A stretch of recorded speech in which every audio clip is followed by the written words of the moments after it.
The news from Guyana, the region and the world. Compiled in the News Talk Radio newsroom and powered by DemeraraWaves.com.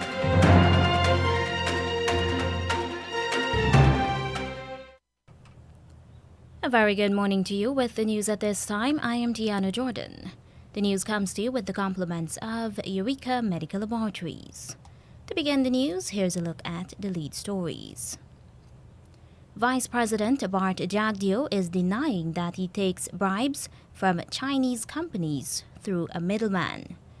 Opposition coalition parliamentarian Dr. Nicolette Henry has resigned from the National Assembly, but PNCR leader Aubrey Norton has to wait until April to become opposition leader. In regional news, Haiti has cancelled its Carnival, and Jamaica is offering hefty cash rewards to get illegal guns off the streets. And for the international news, we'll bring to you the latest bulletin from the BBC World Service. The details of these and other stories will be coming up right here in just a moment. A COVID-19 PCR test is now mandatory for many routine activities, including travel and return to work purposes. At Eureka, our trained and experienced staff will ensure confidentiality while your test is conducted in a professional and timely manner, with results in just 48 hours. So the next time you require an efficient and hassle-free PCR COVID-19 test, call 624-8378, 608-8378, or 623-7233 to schedule your appointment. You can also ask about our house call testing service. And now the news in detail. Vice President Bart Jagdeo has rejected claims of kickbacks from Chinese companies through a middleman. He admits that he knows a gentleman whose name is Mr. Su. He says the man is his friend and his tenant. In an interview with the United States headquartered Vice News, admits that he helps people, but he denies that he takes bribes. So I just heard what you read, and that's totally accurate. I help out as many people as I can. That's totally accurate what you read there. Unbelievably accurate. It's accurate. So I help people out, but it doesn't mean for consideration. It does not mean for bribe, because I believe that we have a mission to help as many people as possible move forward in this country. After challenging the interviewer to name her source or provide evidence, she named one Mr. Su, to which Mr. Jagdeo admitted. Su. Oh, Su. My relationship? Nothing. He's a tenant in my place, yeah. And he's a good friend of yours? Yes, yes. He is a friend of ours. His father was here from many years ago. Mm-hmm. I mean, he lives next door to you. Yes. You know, he was able to arrange meetings and catch-ups with you at any point in the day. He claims as a friend, yeah. He claims that through his very close relationship with you, that he's able to get any deal done. Well, I don't know if that's able to change laws for investors. But then, which law has been changed for any investor? Vice President Bart Jagdeo. A Partnership for National Unity plus Alliance for Change, APNU plus AFC parliamentarian Nicolette Henry has resigned from the National Assembly. She, on Monday, dispatched her resignation to House Speaker Mansour Nadir. The resignation letter is dated February 10, 2022, and states that she is resigning with effect from March 31, 2022. Her resignation now means that People's National Congress Reform PNCR leader Aubrey Norton has to wait until April 2022 before he can replace Dr. Henry as a parliamentarian. Once he enters the House, he will be subsequently voted in by fellow APNU plus AFC parliamentarians as opposition leader. APNU plus AFC's Joseph Harmon has already resigned as opposition leader, several weeks after the PNCR's Central Executive Committee had decided that Mr. Norton should become opposition leader. Mr. Harmon suffered a crushing defeat at the hands of Mr. Norton for the PNCR's leadership at their party's internal elections back in December 2021. Unlike the last elections, Mr. Harmon was not co-opted to sit on his party's executive. Fewer Guyanese are getting infected with COVID-19, and the number of active cases is dropping rapidly. Health Minister Dr. Frank Anthony says that laboratories have recorded 35 new cases within the past 24 hours, and the number of active cases has dropped to just under 5,500. Over the last 24 hours, we've had about 37 cases, and right now we have 5,495 active cases across the country. This would be a significant drop from what we would have seen, let's say, about 2 weeks ago, when we were at its peak with about 13 to 14,000 cases.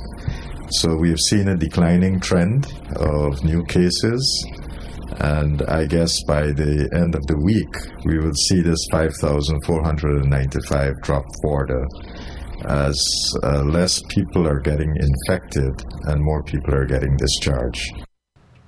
However, the health minister is appealing to Guyanese to obey the COVID measures such as social distancing, hand washing and sanitization, and the enforcement of measures by businesses. I really want to appeal to persons to get them to understand the importance of this, because we are still not out of the pandemic. Omicron is still here with us, and it can still infect people, and we can still have severe infections where people are hospitalized, and you can also see some of those persons dying, especially those who have not been vaccinated and those with comorbidities and older and so forth. So, I think a lot of people have grown complacent, but that complacency can be fatal, especially if you're unvaccinated. Official figures also show that to date, 99 COVID-positive persons are hospitalized, and 69 of them are at Ocean View Hospital. There, 17 of them are seriously sick and are receiving intensive care. Meanwhile, since the start of the pandemic in 2020, there have been 7,831 pediatric cases, of which 55 had been hospitalized and 17 have died. If you need a replacement national identification card, then the Guyana Elections Commission can get you one.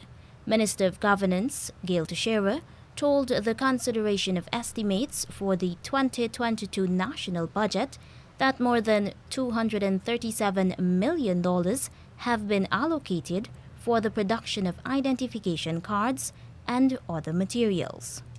But, Mr. Speaker, the allocation under print and non-print materials of $237,760 include the printing of sensitive election materials, tally sheets, etc., and new and national ID cards. That's an ongoing process, sir. There is nothing to prevent the GCOM from making national ID cards available to Guyanese now. Minister of Governance and Parliamentary Affairs, Gail Teixeira. The Guyana Elections Commission has begun internal work to prepare for local government elections later this year. Already, Local Government Minister Nigel Darmlal has said that the polls for the towns and neighborhood councils will be held this year. Responding to questions from opposition of Partnership for National Unity plus Alliance for Change, APNU plus AFC parliamentarian David Patterson, Minister of Governance Gail Teixeira said that GCOM's Secretariat is crafting a local government election plan to be taken to the 7-member commission. Mr. Chair, can I assume that the Honourable Minister is saying that the GCOM has not decided or made a preliminary estimate of which quarter local government elections shall be held? GCOM has stated that they're preparing a roadmap which they will go to the Commission, and the Commission will make the determination of when they would be ready to commence, and obviously then inform the President of their readiness. Minister of Governance, Gail Teixeira. Local government elections should have been held last year, but the Commission had been very busy trying to remove Keith Lowenfield, Roxanne Myers, and Clement Mingo. They have been implicated in alleged electoral fraud and are before the court.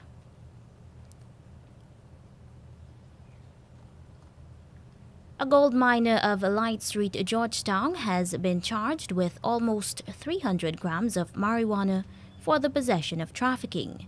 Chief Magistrate Anne McLennan granted 51-year-old Derek Cox bail in the sum of $100,000.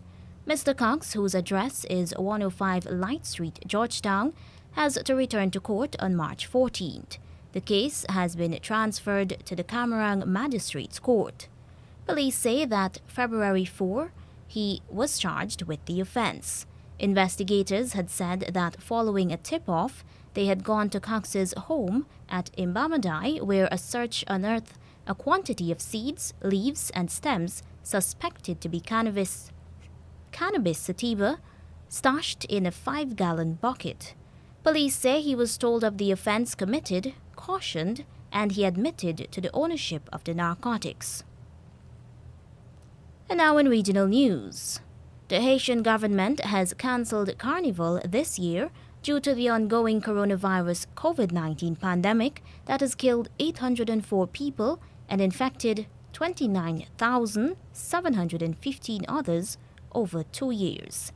In a statement, the country's Ministry of Culture said that while the pandemic had been a major factor in deciding to cancel the national celebrations, economic issues, as well as overall security in the French-speaking country, had also contributed to that decision. CMC reports that Haiti's Ministry of Culture says the government, because of the economic difficulties faced by the country, has decided this year not to organize a national carnival. However, the ministry says that to support certain town halls who wish to offer their community carnival festivities by evaluating the health and security risks. Haitian Carnival, known as Carnival, is a celebration held over several weeks each year leading up to Mardi Gras. Thousands of students across Trinidad and Tobago from Forms 1 to 3, as well as Standard 5 pupils, flocked into their physical classrooms for the first time in almost 2 years. The United Nations Children's Fund has called on governments around the world to take all necessary steps to get students back to school to stem the problem of learning loss. Thousands of students across the country from Forms 1 to 3 as well as Standard 5 pupils flocked into their physical classrooms for the first time in almost 2 years. One sibling in Port of Spain says his younger brother and sister had differing reactions to the measure. My brother is excited about it because Cape is coming up, so he's getting ready for Cape. My sister, on the other hand, I don't know how she feels. She's just kind of neutral to it because she still is she is very germophobic, so she's very frightened and concerned. And as physical school restarts, only a few Maxi taxi operators came out to transport school children to school today. President of the Maxi taxi concessionaires, Rodney Ramlogan, says many of them remembered not being paid for their work last year, combined with late payments before that. So this morning, maybe a handful of drivers came out to give it a shot because some of the guys have learned to survive for the past 2 years without this Maxi work, as well as some have them and they want to see if they could make a living. But the bottom lines remain that the payment is going to be a problem because the PTSC keep passing the blame on to the Ministry of Education. The Ministry of Education keeps passing on the blame to the PTSC. So as of this morning, I wish the guys luck. Mr. Ramlogan says that a realistic perspective needs to be taken of the situation, including the requirements of the times. I have gotten the drivers to understand and we have to understand as well, the government need to be honest to themselves as well as us. Our understanding is that all government runs a social program, which is school feeding, school transport, food card, hamper, drive, gate, whatever it is. And this government today honestly cannot afford this anymore, this social service. We need to sit down and understand that this is the end of this. The Maxi Taxi School Association president says that the drivers who have chosen to take up the gauntlet and try once again do so with great trepidation. He says because he and other members are aware that they are not at the top of the barrel when it comes to payments for their work, they will continue to move away from this field. The Trinidad and Tobago Unified Teachers Association, that's TUTA, believes that not enough consultation between them and the ministry was done before the return of Forms 1 to 3 to physical school. Speaking on TTT's Now Morning show, First Vice President of TUTA, Marlon Seal, said many of their suggestions were not implemented. We are asking the ministry, let us have a real consultation about these matters. Let us meet so that we can have a meeting of ideas, meeting of minds, and even in an imperfect situation, let us together find a way forward. He said the public service follows the 6 feet distancing rule and the same should apply to schools. They are suggesting for the only part of the CDC recommendations where they have the 3 feet in schools, that's the only part they took out. That level of hypocrisy we cannot accept, because if we are going with CDC recommendations, then we should also go with the 5-day turnaround time. Then we should. That report from TTT News Online. And over now to Jamaica. Jamaica's Prime Minister Andrew Holness has announced a new Get Every Illegal Gun campaign with a reward system being put in place, allowing for as much as $3,200. CMC reports that Mr. Holness says that the initiative is part of his administration's fight against crime and that as much as $1,600 and $3,200 will be paid for illegal weapons. The Prime Minister said, urging the public to call the relevant authorities and report any instances of illegal guns as well as the location of gunmen. Last week, the government announced plans for launching the new incentive-based campaign to reward people offering information leading to the seizure of illegal guns and the arrest and charge of wanted people. The National Crime Prevention Fund, which operates Crime Stop, already pays for tips, but the National Security Council last week agreed on the development of another robust national campaign against illegal guns and gangs. In 2019, Crime Stop received 1,020 tips and 679 in 2020, which resulted in total payments of almost $90,000. The announcement by the Jamaican Prime Minister came less than 24 hours after law enforcement authorities seized 13 guns, including 10 high-powered rifles, during an operation. The police said 2 submachine guns and a pistol were also found and that a man was killed during the operations. Jamaica recorded 1,463 murders last year and has registered more than 112 murders so far this year. And now for the international news. Here's the latest bulletin coming from the BBC World Service. Hello, I'm Moira Alderson with the BBC News. The United Nations World Food Programme says about 13 million people in the Horn of Africa are facing severe hunger because of a continuing drought. Families are being forced from their homes due to failed harvests, food shortages and the death of livestock. Sean Hughes is from the WFP. We've seen rates of malnutrition amongst children and mothers really increasing in the region since the onset of the pandemic. That's because employment opportunities have been disrupted.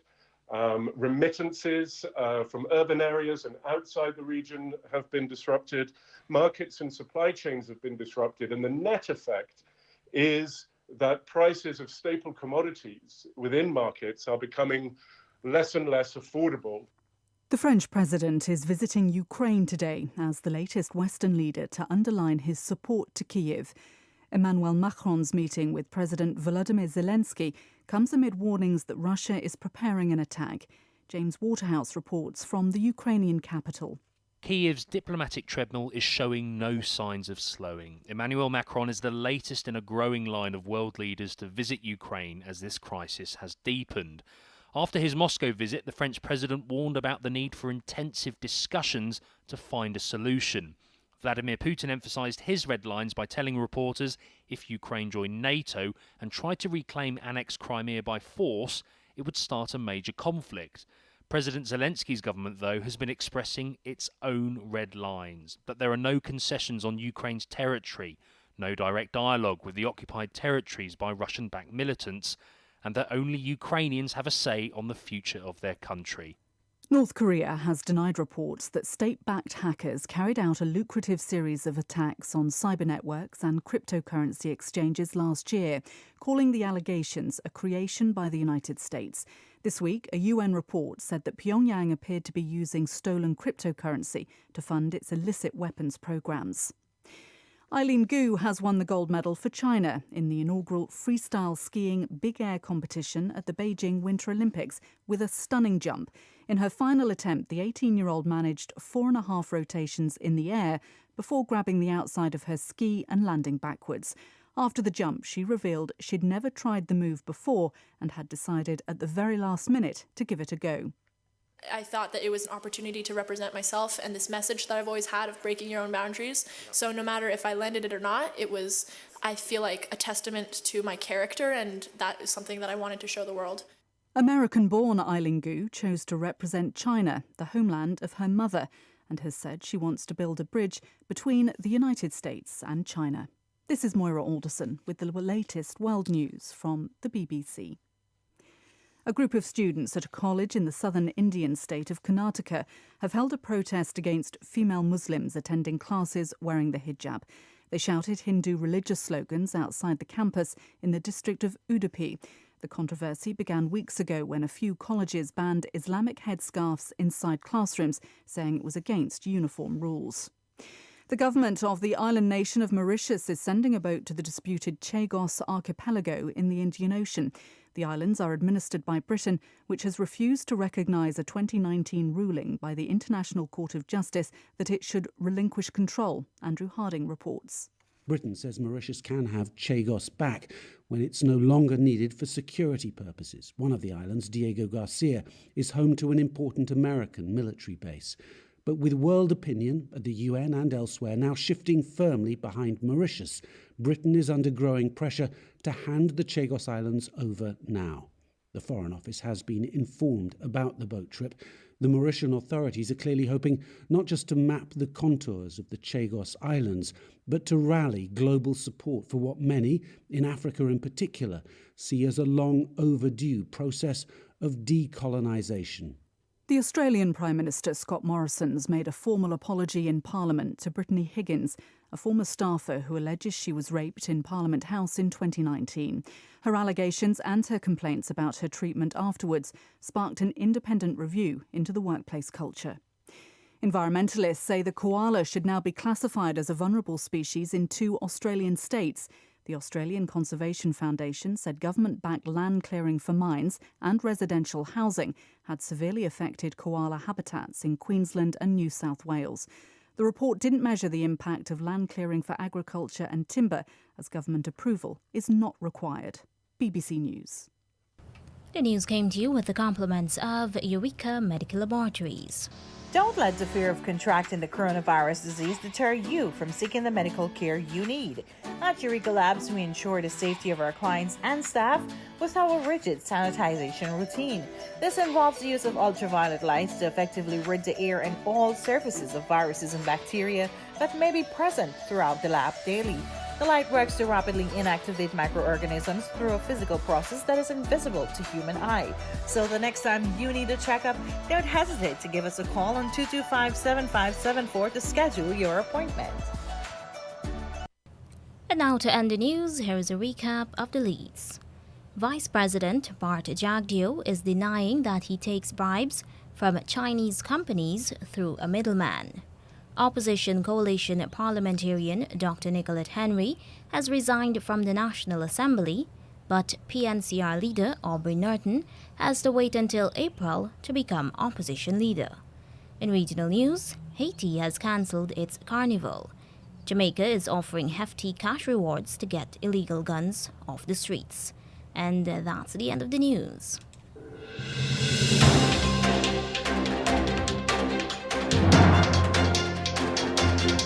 This has been the news, compiled in the News Talk Radio Newsroom. For ongoing updates, visit demerarawaves.com, and you can check facebook.com/demwaves and twitter.com/demwaves.